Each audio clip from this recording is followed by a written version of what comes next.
రామ్ ఏం పట్టించుకోడు. వాడు వెళ్ళిపోతాడు. ఒక ధైర్యం ఉంటుంది. సో, ఆ స్టోరీలో ఒక సెన్సిటివిటీ ఉంటుంది. స్టోరీలో ఒక పవర్ ఉంటుంది. స్టోరీలో ఒక ఫీల్ ఉంటుంది. నువ్వు ఏం అబ్జర్వ్ చేస్తున్నావు, అది స్టోరీలో మ్యాచ్ అవ్వాలి. నువ్వు అటువంటి స్టోరీస్ చెప్పాలి. కానీ ఎక్కువ రీడింగ్ చేయాలి. నువ్వు చెప్పిన తర్వాత ముందు బాగా అబ్జర్వ్ చేయాలి సొసైటీని. అండ్ స్టోరీస్‌ని చదివి సొసైటీని అబ్జర్వ్ చేయొచ్చు. సొసైటీని అబ్జర్వ్ చేసి అంటే అంత రియల్‌గా ఉండాలి. కట్టుకథలు ఉండకూడదు. స్టోరీస్ అంటే కట్టుకథలు కాదు. రియాలిటీ. రియల్ కాదు. Even when you have super man, he is doing something. Okay. That's a great quotation ఉంది కదా! With great power comes great responsibility కదా!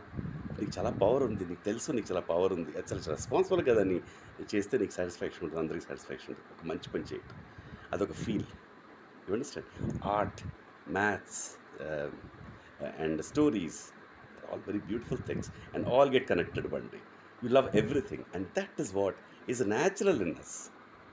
Doing everything, learning everything.